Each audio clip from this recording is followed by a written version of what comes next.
Chilanga Converses.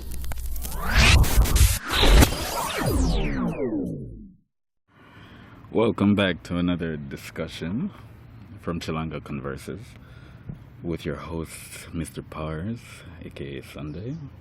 And this is the Kingpin, Mulundu. Today we're discussing Zambian current events. A lot has been happening this festive season, so I guess where I'd like to start off is the bridge repairs. Mm-hmm. If nobody knows about the bridge repairs, it's near. Where is it near? It's along Alec and Carter Road.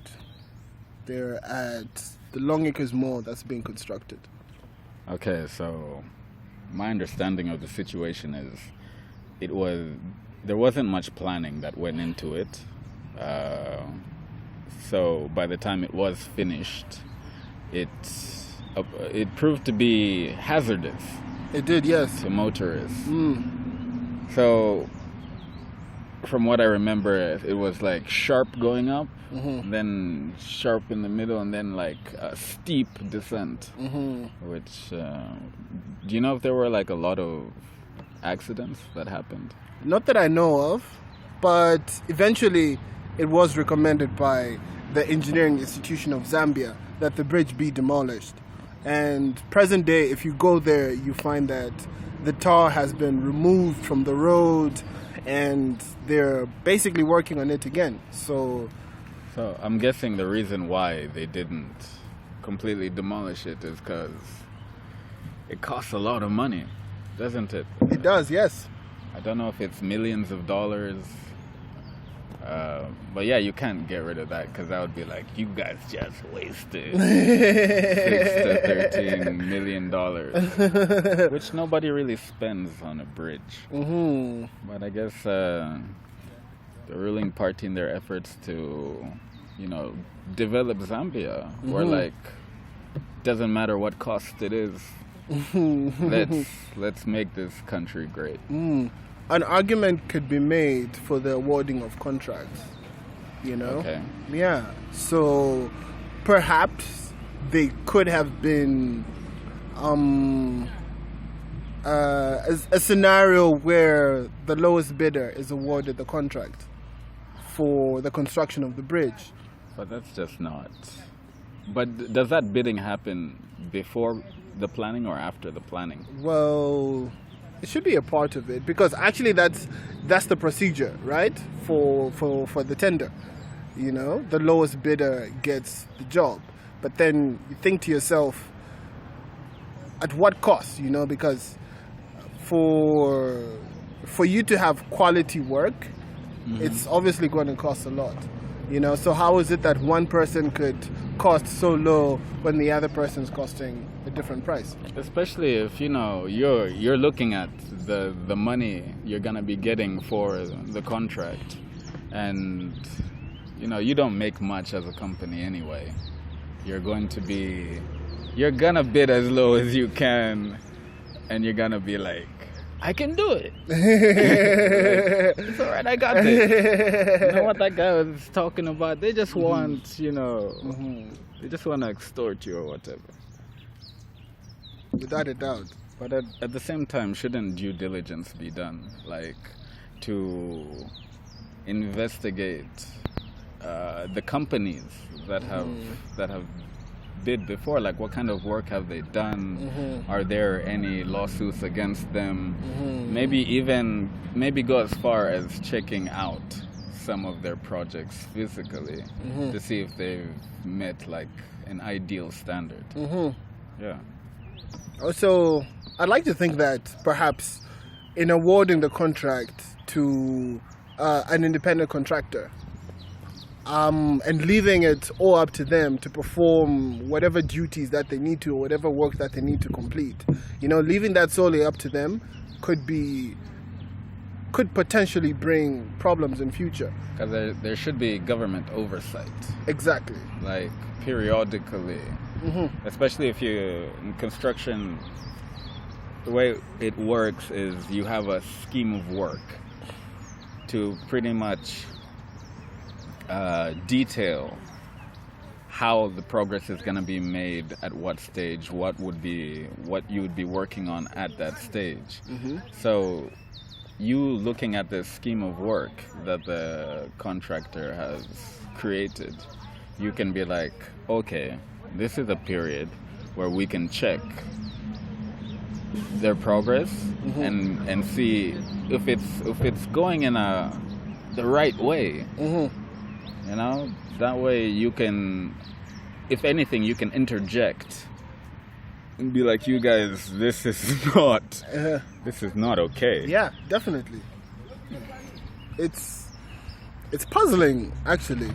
Do contractors, like, if they get pulled off a government job, are they still owed like monies, like certain monies? Yeah. And that also goes back to the how you've structured that contract, isn't it? Like, you should have those, you know, things in place to be like, if you do actually, you know, prove that you're not doing a good job, you can be dismissed from the contract and you can get like a severance for the work that you have done so far. Yeah, well, in some instances at law, under the law of, if I remember correctly, quantum merit, you know, then for the work that you have performed under the contract, you are due your monies. So they have to pay you that.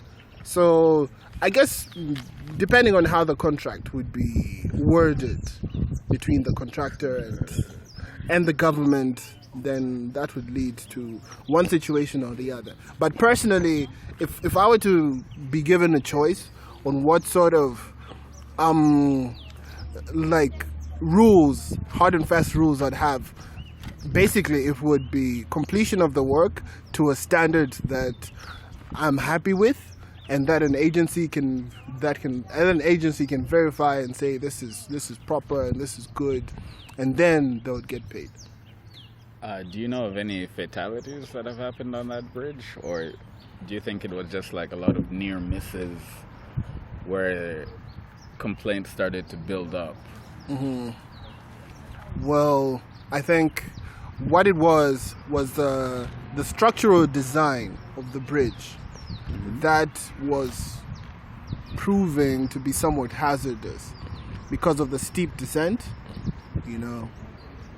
And it's right at a roundabout. There's roundabout before and there's roundabout afterwards, you know. Okay, so that doesn't make sense. But the reason why I ask is if there were any fatalities or it was just near misses that led to complaints to have them, you know, revisit the whole bridge scenario, is because if there were fatalities, and then the government had to step in and do this revisiting, then that would mean the government looks bad, doesn't it? Because you should have checked it after it was done. You know, you should have inspected it.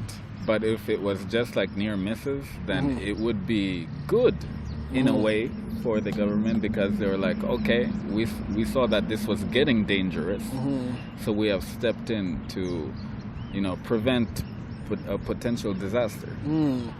Well, in this particular instance, I don't think we can give credit to the government for being Yeah, go on. for being proactive in this sense. You know, in the sense that before any fatalities have occurred, then they find a way to allay the danger, you know, divert the danger. But there was a road traffic accident. This happened a few weeks ago. Okay. Along, I think that's Independence Avenue. Yeah, the road that leads up to State House. You know, so there's that long stretch of road before you get to State House. Yeah, and the road is warped and there are potholes. So There's still potholes on that road. that was the one where the beamer split in two. Oh no. Yeah, that was the one. Something out of a movie. Yeah, hit a tree and split into two, like That was a very tragic thing. So after that accident happened, because the car hit a pothole and then it lost control, that's when the government stepped in, and then they filled up the potholes with cement. Basically waiting until something happens. It's reminded me of that 21 Pilot song. Blaming my government for not using my taxpayers to fill up holes with more cement. That's a whole song. Yeah. Okay. It's not the first time where there have been. Okay, I can only describe them as structural inadequacies when it comes to big projects. For example, Cosmopolitan Mall by McKinney. It's such a huge project, costs a lot of money, and it floods every year. The the car park, it's not level, and they didn't really create provisions for what's called a drainage system so that water can lead into the outside drainage. You know, it just floods. So, reminds me of the guy who took a swimming pool floater out onto the water at Cosmopolitan, and he had a drink in his hands, and it looked like he was on the beach or something. You know, I can understand that. But is it like, are they waiting for something to happen there before they revisit that problem? Maybe the construction was handled by an investor and not by the government. So they could be like, it's the investor's fault. He should have had the right people come in and do the right sort of work. But at the same time,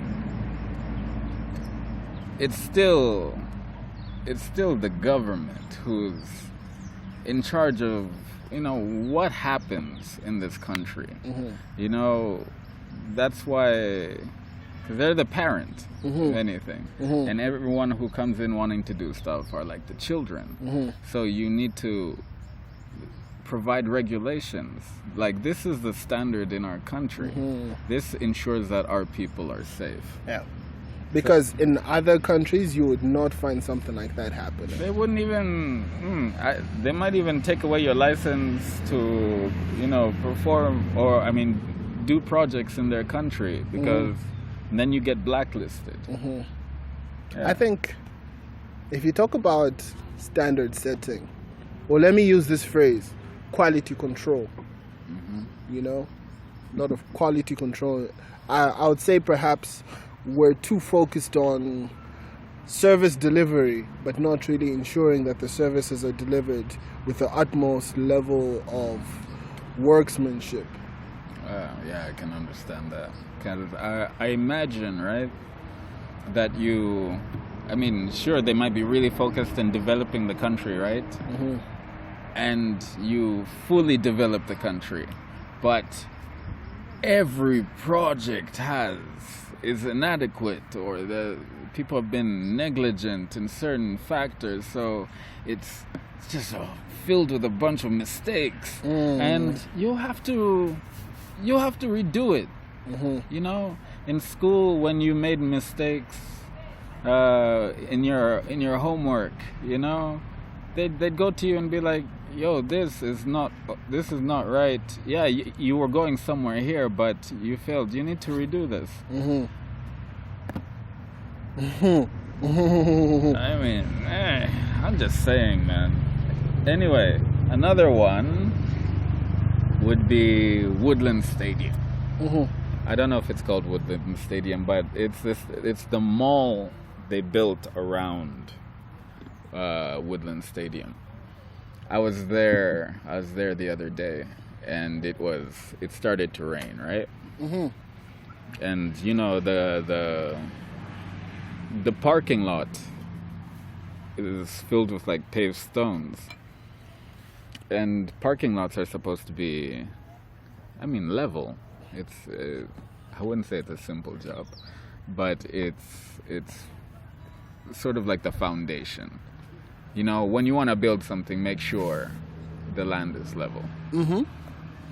So, we were going through the rain, like walking across the parking lot, and you'd find that there were many dips with the pavement, which allowed puddles to form all around. So it's like, guys, whoa, what were you thinking?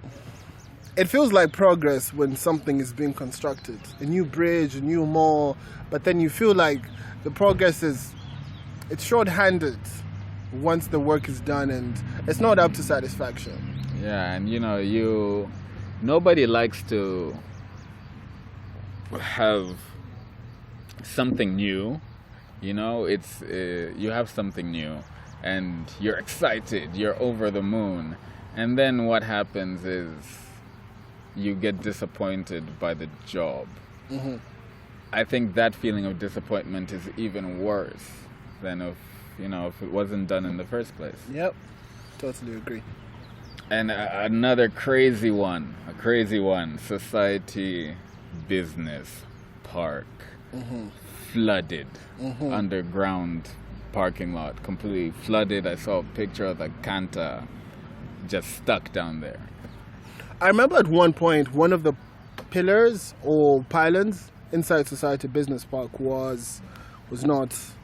It seems like the construction was not done up to speed, up to standards. So they had to go back and do that again. So to hear that on top of the problems with the construction, they also have water.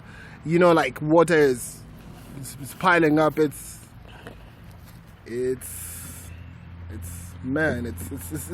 not good to hear. We'd like to think that we're getting somewhere as a country. It's definitely not good to hear. That, I mean, can you have any sympathy for the government and be like, okay, we know they didn't do the best job, but they have experience and they've tried their best. Can you have that kind of sympathy? No. In this day and age that we live in, with the advancements in technology and what you could do now in terms of architecture, design, even manufacturing and industry, we're living in the future. Okay.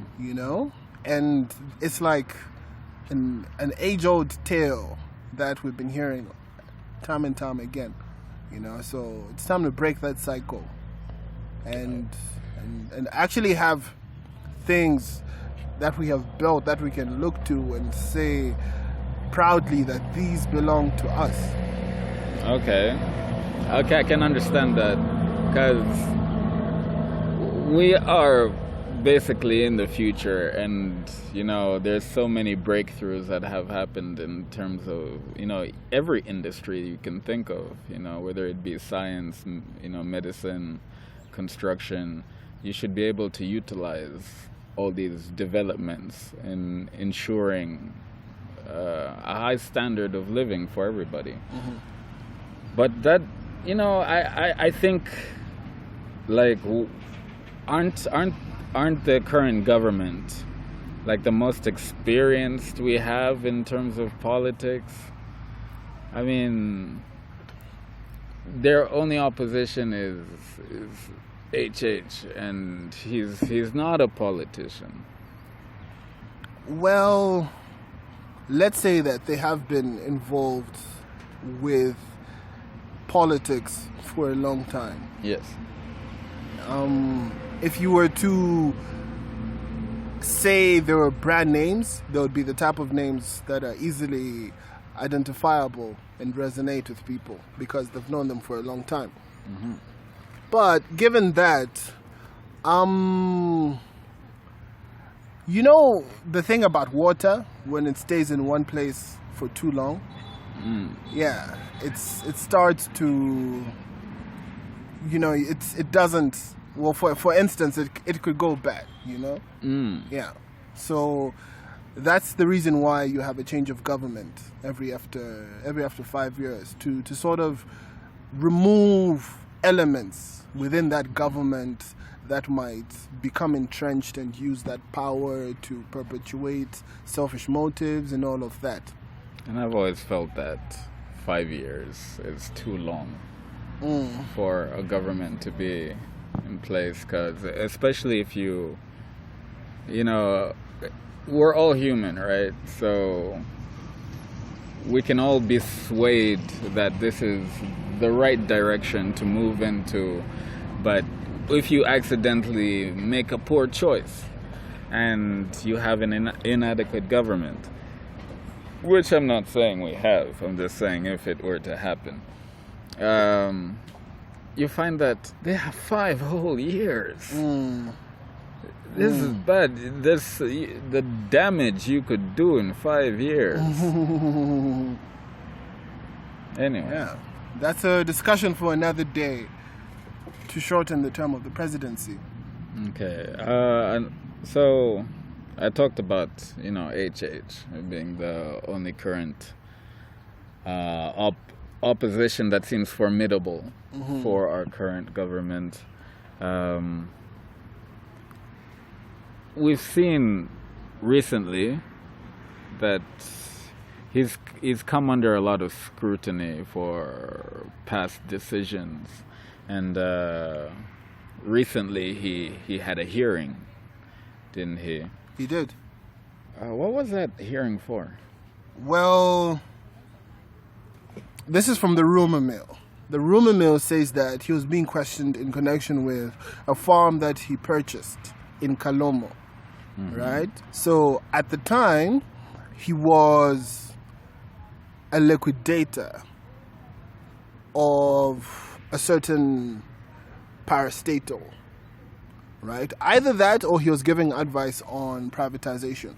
One of the, I'm a bit, this isn't, this isn't the gospel truth, right? But the charge is conspiracy to defraud. So using his position, he defrauded the person and acquired the farm in a manner that was illegal. But do people usually have such,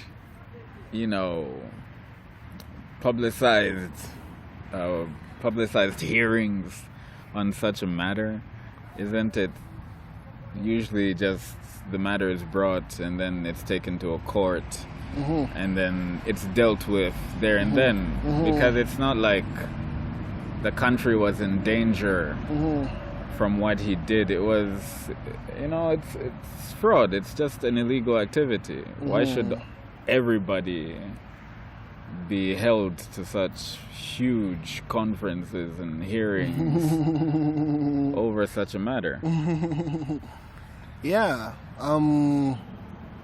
So do you think these hearings are justified? Are they justified? Yeah. Well, the thing is, if the police are in a scent, then it's like a shark when it smells blood, they have to. I'm not saying the police are sharks. It's a metaphor. It's a metaphor, yes. Like the long arm of the law. So it's reaching out to him because he allegedly did something that was wrong. Right? Okay. Yes. So there could be a case there.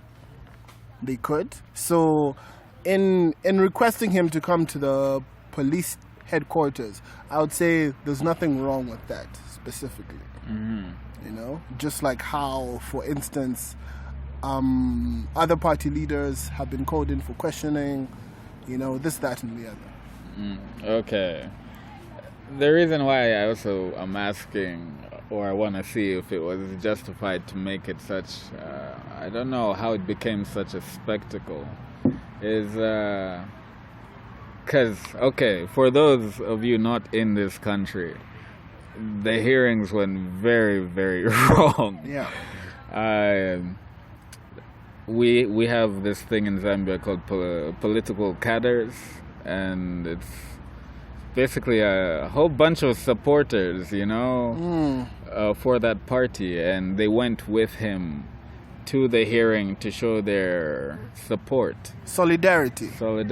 And what happened was I don't even know how to begin to describe it, but Unthinkable. there were shootings. The police wanted to disperse the crowd, which we can understand. But the police used live ammunition, bullets, without any, regard for who was around at the time, because it's society. Anybody's just around there. So if you're using live ammunition, what can happen is, okay, you don't have to be a rocket science, but if you miss, actually the whole point, if anything, if you want to disperse a crowd, is to miss, isn't it? What you would do is you'd shoot at the ground. Shoot in the air. In the air, so that people, they're afraid. And, people hear gunshots, they disperse. But what happened is people were shooting straight. Is that in intent to disperse? And there were fatalities as well. 2 people died. One is one of those political cadres. The other one... It was a state prosecutor. A state prosecutor. And where was he? At a restaurant. Having breakfast. And a stray bullet basically came into the restaurant and it killed him. So... Having his cup of tea. He was just having tea. You expected more? I thought, he was having a breakfast. That's why to me, I was touched. Like, how do you sit down to have breakfast? And how can such a thing ensue in the morning? For Christ's sake. The day has just begun. Who wakes up in a bad mood like that? It's tragic to think that loss of life occurred. And the funny thing is, they'll tell you that rogue elements within the political party, within the ruling political party, are the ones who perpetuated this with snipers and this and that. But it's like, it's a mission for misinformation. That's what it feels like, Because clearly these were belligerents who went and decided to shoot. For all you know, maybe a scuffle ensued between one policeman and a cadre, and the policeman was trying to put that cadre down. But where does the gun come in? Exactly. It shouldn't. Yeah, it shouldn't. You're trained. You are. What is your training up against the cadre's training? Yes, do a grapple or a hold or something. A submission move, choke him out. Do what you were trained to do. So those 2 people died, which I guess that's not the only controversy surrounding the whole incident. It was, I don't know if it's a rumor or if this actually happened, but they say there was a cadre from the ruling party dressed in a police uniform. And that's what started the whole battle, because the UPND supporters, that's the party who HH was with, the UPND supporters see a PF cadre in a police uniform and they're like, we know him, he's a cadre, what's he doing in a police uniform? And then a big old brawl starts. Tear gas is thrown, the tear gas is thrown back, and from then it's helter-skelter. All hell breaks loose, and sadly, people paid the ultimate price. Despite who was wrong, it does also just make me wonder, should cadres be allowed to be there? Wouldn't it just benefit everybody to ban The cadres. Cadres. Well, if you do that, you'd be restricting a constitutional right of people to assemble. No, I mean, they can assemble, but they just can't go around, smoking marijuana, drinking, roughing people up, doing this and that. They should be diligently dealt with, when they go into, start doing illegal activity. Yeah, that's what I'm wondering. Because it seems like a lot of, political parties get a bad rep because of the actions of cadres. Or the favoring of cadres for jobs and this and that. I see. So, but then again, those are the supporters. It's like they are the foot soldiers of the army. But can't everybody just support like normal people like everyone else does? Why do you need to be, wearing sunglasses and a trench coat and a vest inside and army boots and a chain around your neck? Just all these things like, whoa, what's up, guys? There's no job out here. Okay, and let's not go into the unemployment levels.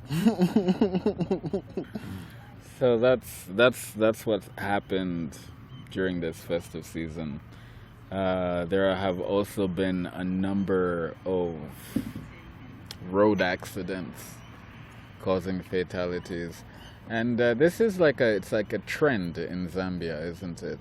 How every December, every festive season, like there are a good number more fatalities than the other surrounding months. Like, why do you think that is?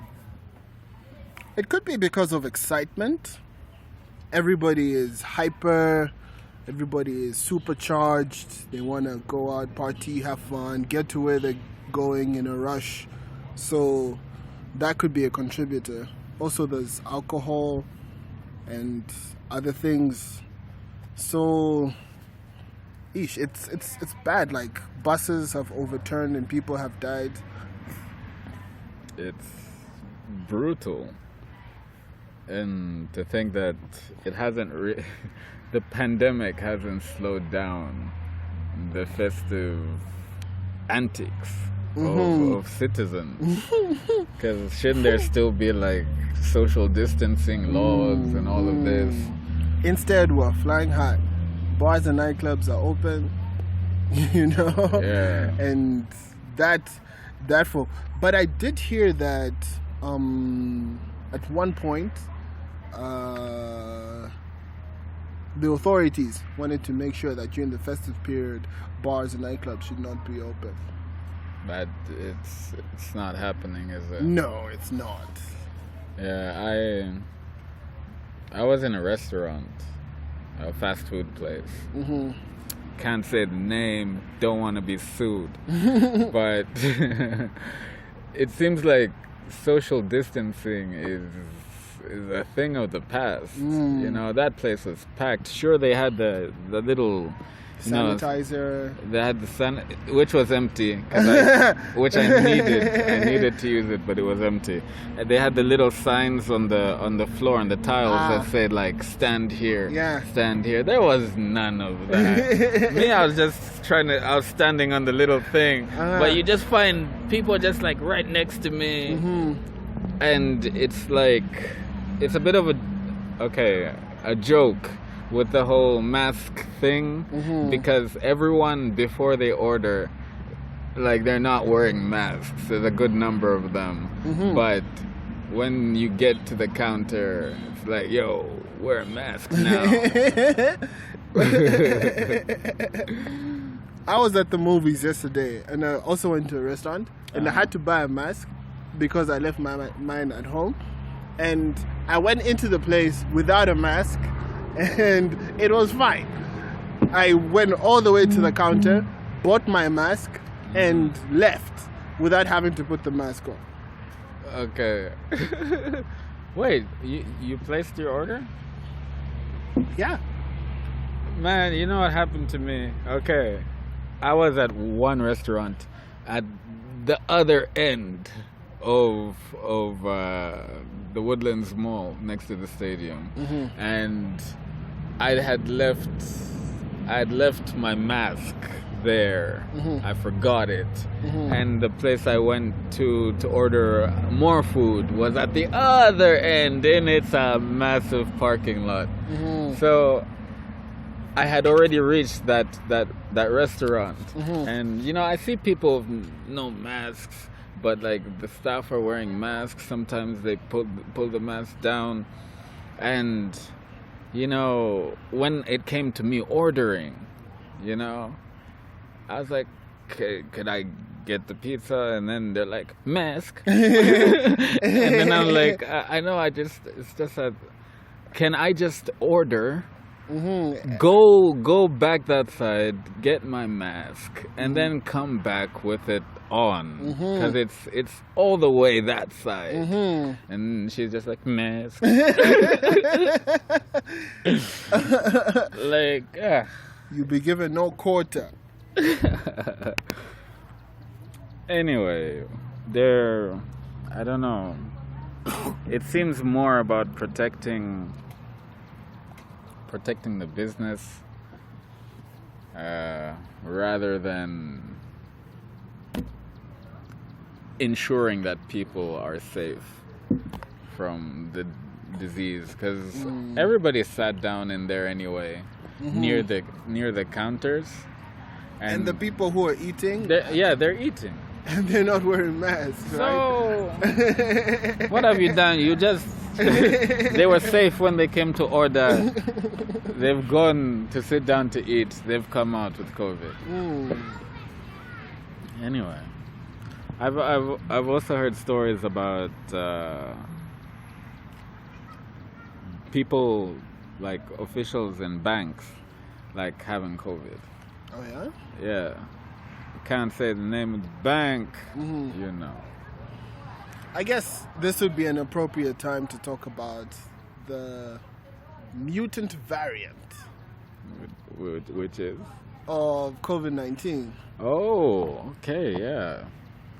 You were saying that there was a new one or something? Yes, there is.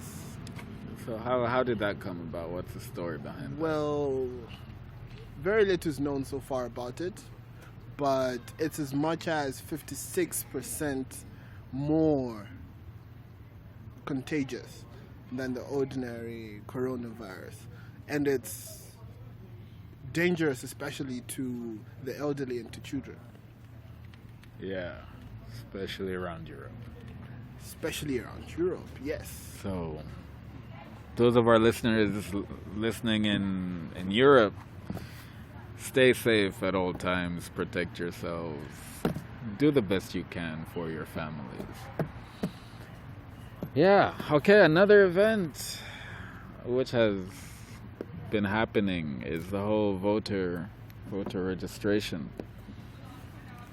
They had to extend the whole process because it seemed like there was a lack of proper preparation for the turnout for voters.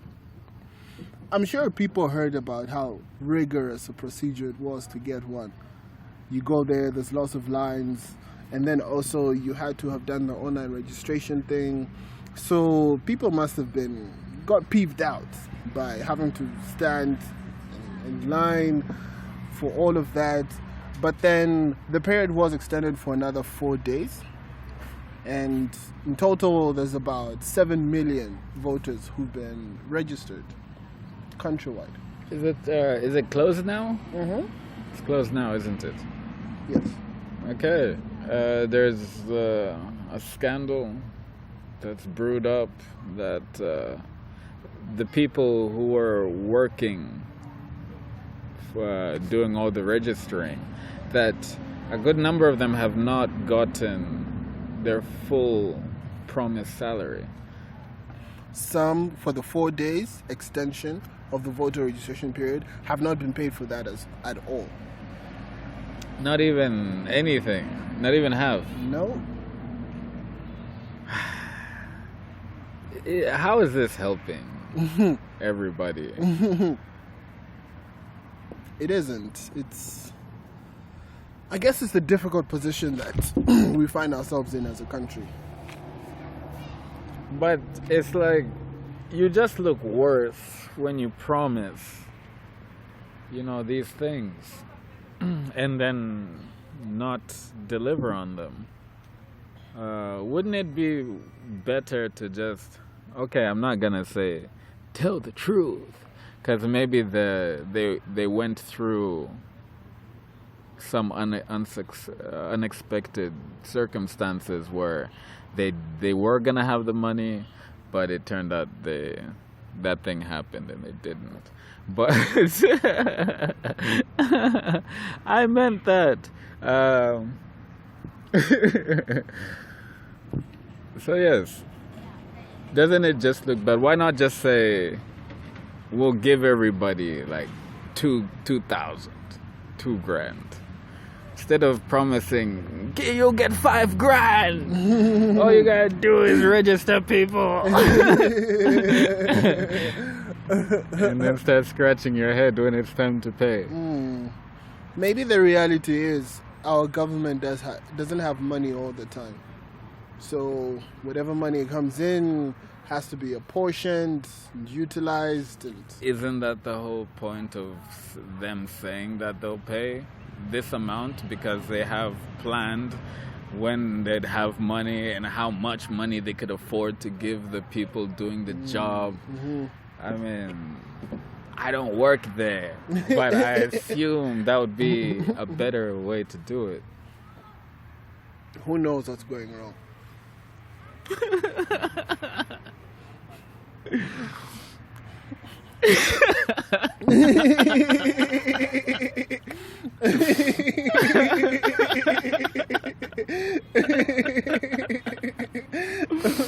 All right.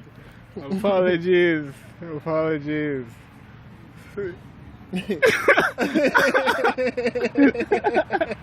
I'm sure they're trying their best. It just doesn't seem to work out.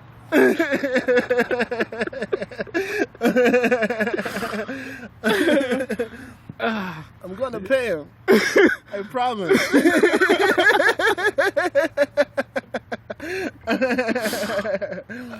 Okay, for everybody listening, believe it or not, this is us being as objective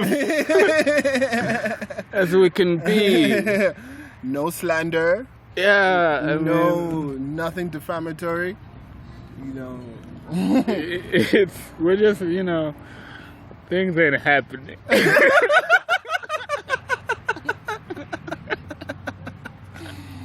Oh, wow.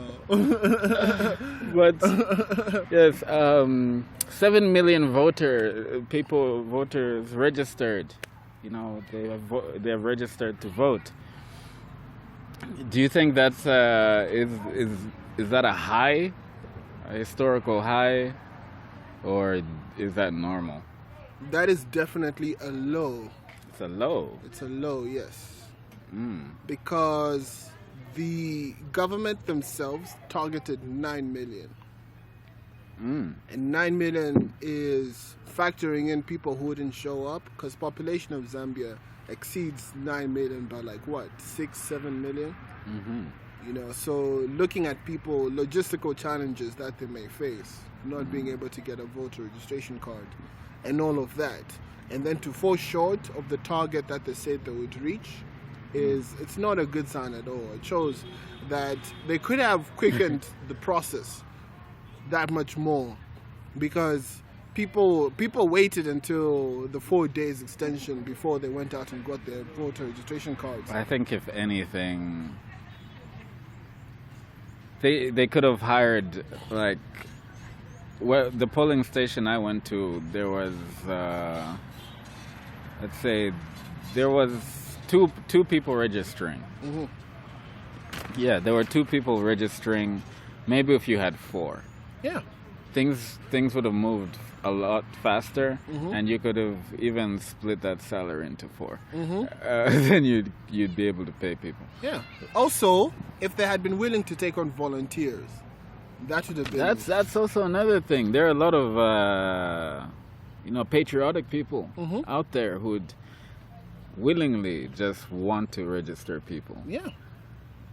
So that led to the extension, which people. I remember going to my polling station, and I saw the amount of people waiting, and I was just like, maybe not today, man. Maybe I'm good.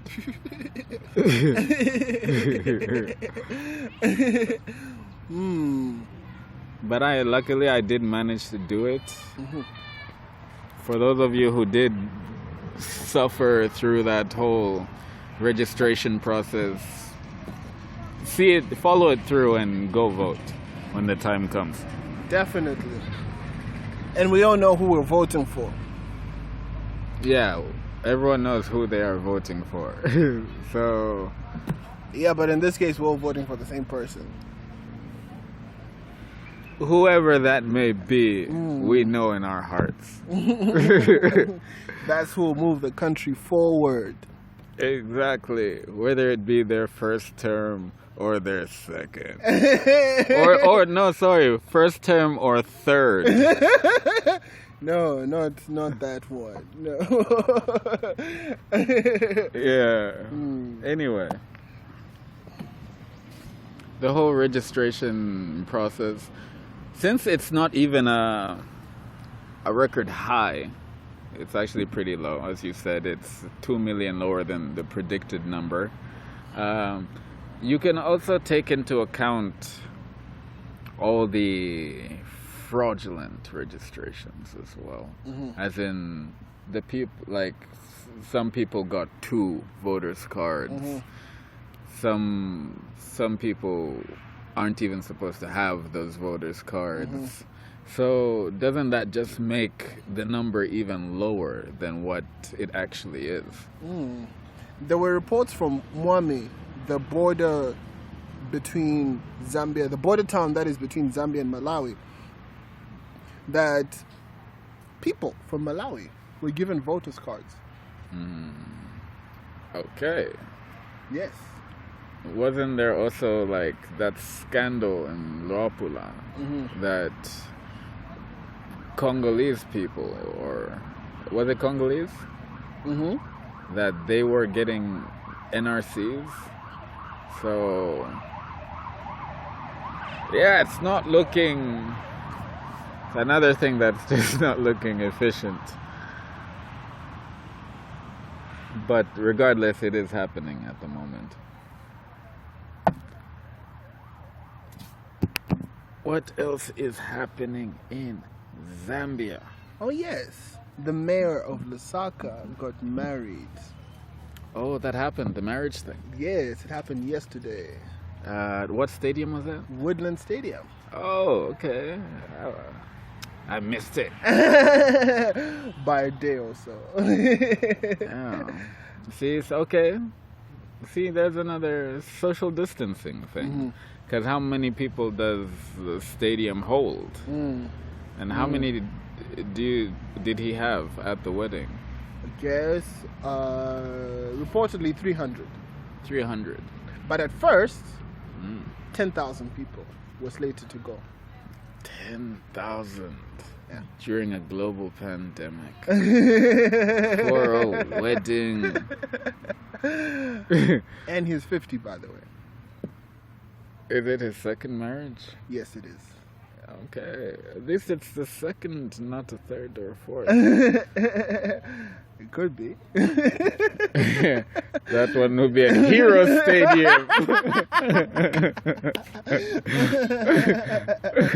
And that Levi Mwanawasa when he's being inaugurated as president.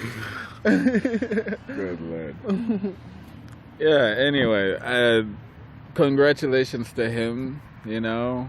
Even though the whole 300 people, that's still a lot of people, But the backdrop, you know, the wedding takes place just a day or two after the shootings happened. It was after the shooting? Yeah.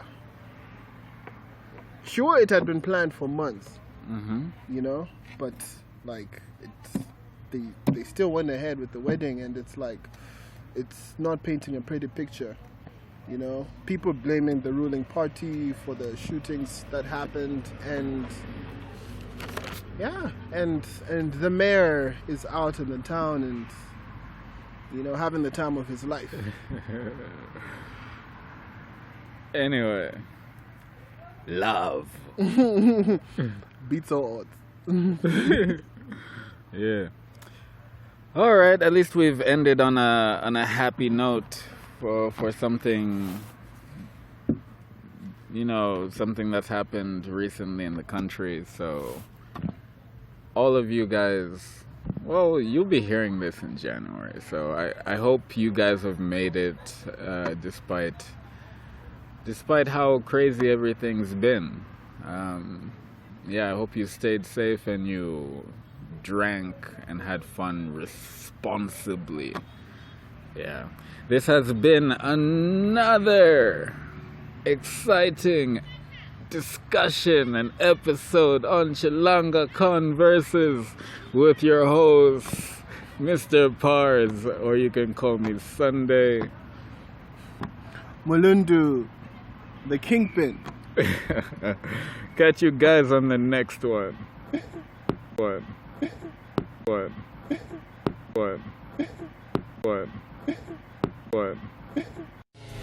Chilanga Converses.